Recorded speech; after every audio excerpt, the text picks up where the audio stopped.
Você já notou que Papai Noel só existe porque os adultos o mantêm vivo? Vou adiante. Você já se perguntou por que todos os adultos anualmente renovam a existência de Papai Noel para as crianças? Por um lado, sabemos que Papai Noel não existe. Por outro lado, ele está presente, muito vivo em todos os shopping centers, nas propagandas de TV, nas conversas, nas cartinhas que as crianças escrevem e também visita milhões de domicílios na noite de Natal. Todo esse esforço só existe porque os adultos assim querem, porque há algum sentido mais profundo para isso. O grande antropólogo Claude Lévi-Strauss, neste livrinho aqui, O Suplício de Papai Noel, responde a estas e outras perguntas que gravitam em torno do bom velhinho. É o que eu quero trazer para você nesta antevéspera do Natal. Lévi-Strauss é motivado a pensar neste tema por um evento ocorrido em 1951 na cidade de Dijon, na França. Naquele Natal, a Igreja Católica local fez uma campanha contra Papai Noel. Campanha essa que culminou no enforcamento de Papai Noel e na sua queima no átrio da Catedral de Dijon, diante de dezenas de crianças de orfanatos locais. O clero afirmava que Papai Noel desvirtuava as festividades de Natal, tornando a data mais pagã do que cristã. Para as autoridades eclesiásticas, aquela figura de barba branca, vestida de vermelho, era um usurpador, um herege. Um comunicado foi distribuído pelos padres depois do suplício de Papai Noel, afirmando que aquela mentira não despertava o sentimento religioso das crianças. Aquele episódio nos faz lembrar que a grande questão que se coloca sobre Papai Noel não diz respeito ao motivo que levam as crianças a gostar dele. Esse motivo é óbvio e todos nós sabemos. Trata-se de alguém que faz o bem, que traz presentes, brinquedos para as crianças. A grande questão é outra, é saber por que os adultos inventaram Papai Noel e por que eles mantêm Papai Noel. As festividades de Natal, como conhecemos hoje, é um evento essencialmente moderno. O Pinheiro de Natal, por exemplo, é mencionado a primeira vez em textos alemães do século XVII. Se difunde para a Inglaterra no século XVIII, só chega à França no século XIX. Os dicionários da época registram que um ramo de pinheiro vinha guarnecido por balas e brinquedos para serem dados às crianças, que faziam uma grande festa em dezembro. O próprio Papai Noel vem de diversas tradições, e isso é atestado pela variedade de nomes dados ao personagem, que ficou incumbido dos brinquedos para as crianças. São Nicolau, Santa Claus, Papai Noel, são todos nomes diferentes, que vêm de figuras diferentes. O Natal que hoje comemoramos, tal como se apresenta em nossas casas, com a árvore de Natal, os presentes e o personagem querido das crianças, é resultado da recomposição de peças, de fragmentos de antigas comemorações do passado, cuja importância nunca foi esquecida pelos adultos. A descrição das festas de Natal do século XVIII na França, diz Lévi-Strauss, a caracteriza como uma festa em família, que em muito se assemelha ao que vivemos hoje. O Natal é um ritual que oscila em importância, em sua relevância já flutuou bastante na história, com clímax, apogeu e declínio. O que vivemos hoje é apenas a manifestação mais moderna do Natal. O Pinheiro de Natal, por exemplo, não nasceu do nada, mas sim do culto às árvores de tempos muito distantes. Nos romances da Távola Redonda há uma árvore sobrenatural recoberta de luzes. Na verdade, a árvore de Natal é uma solução sincrética que coloca em apenas um objeto a árvore mágica, o fogo, a luz duradoura, o verde persistente.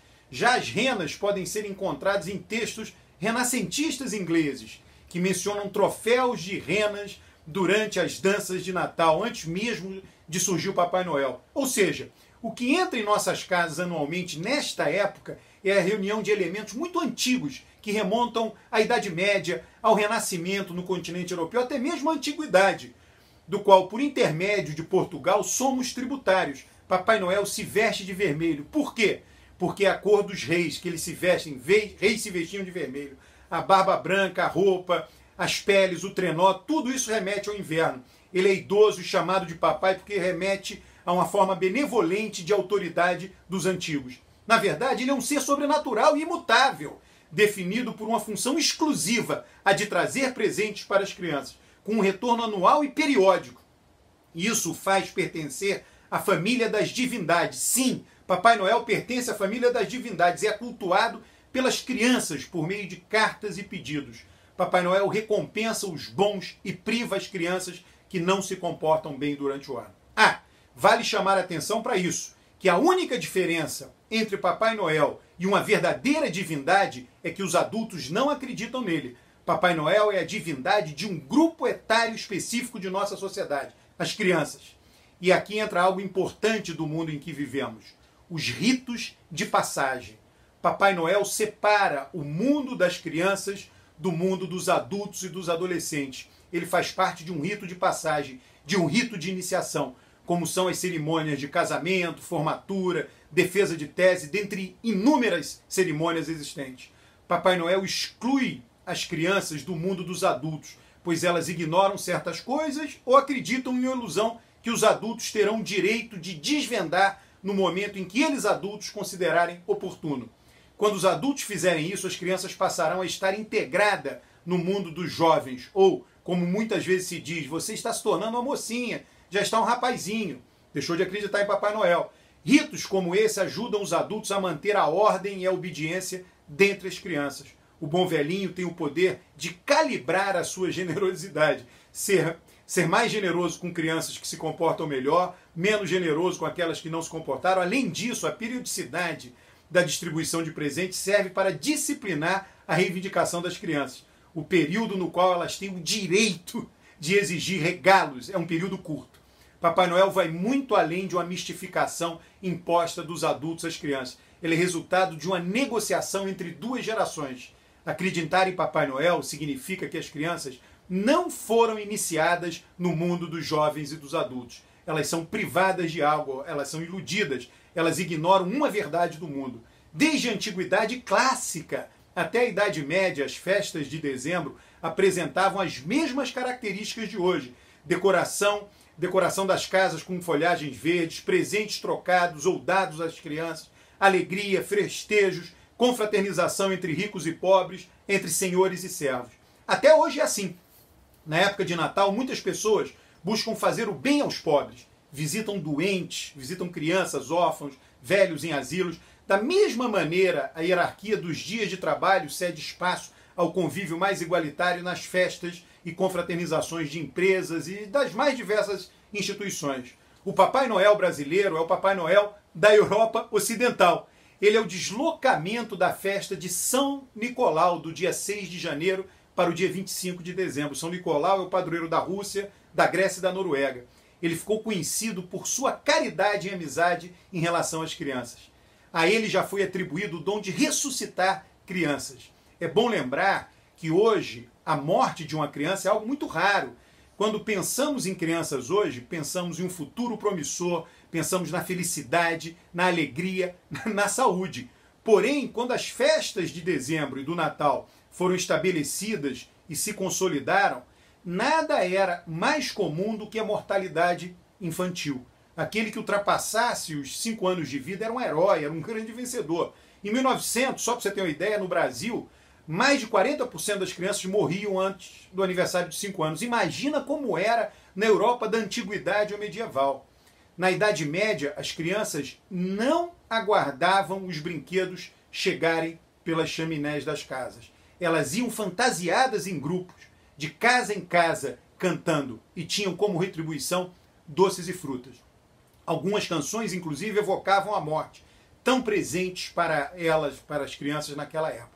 As semelhanças com Halloween não são mero acaso, nem o fato de São Nicolau ressuscitar crianças mortas. No Halloween dos países anglo-saxões, as crianças se fantasiam de fantasmas e esqueletos em busca de doces. Perturbam os adultos até que os adultos comprem de volta sua tranquilidade por meio da entrega de doces. O Halloween marca o avanço do outono no hemisfério norte. E o Natal é próximo ao solstício de inverno, quando há a noite mais longa do ano. A partir dali, os dias começarão a aumentar gradativamente. É a volta da luz, é a volta da vida. Paradoxalmente, para nós modernos que vivemos em um mundo no qual as crianças são sinônimo de vida, de esperança e de saúde, quem personifica de fato os mortos na festa de dezembro do passado eram as crianças. Assim como é no Halloween de hoje. Elas personificavam os mortos e o fazem de alguma maneira até hoje, porque não estão completamente integradas ao grupo dos adultos, vivem com essa ilusão do Papai Noel. Os estrangeiros, os escravos, as crianças eram os principais beneficiários dos festejos de Natal. A inferioridade social e a desigualdade etária eram critérios que se equivaliam de alguma maneira. Eu, você, todos nós temos um imenso cuidado com o Papai Noel. Fazemos inúmeros sacrifícios e tomamos dezenas de precauções para que o prestígio de Papai Noel fique intocado junto às crianças. Por que nós fazemos isso? É porque lá no fundo precisamos acreditar em uma generosidade restrita, em uma gentileza desinteressada. Em um instante, em alguns dias, em uma época do ano, na qual esquecemos o rancor e a amargura. Alimentamos a crença em nós mesmos, essa crença de que os brinquedos oferecidos por Papai Noel às crianças, que esses presentes que vêm do além, são um sacrifício à doçura de viver, que consiste, em primeiro lugar, em não morrer. É por isso que desejo a você e a todos os seus familiares, do fundo do meu coração, um Feliz Natal.